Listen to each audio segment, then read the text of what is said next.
এখানে কি কথা বলবো?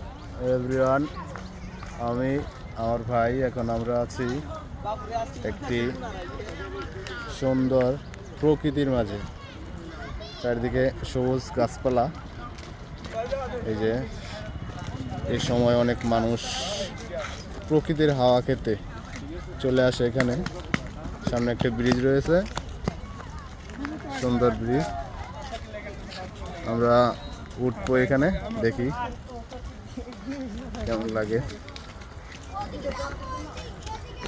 মানুষ শহরে বন্দি জীবন, একটু ঘুরতে সবাই এই টাইমে আসে। আজকে শুক্রবার, অফ ডে, তাই একটু লোক সংখ্যা বেশি। নমস্কার। চলো ওদিকে দেখাই।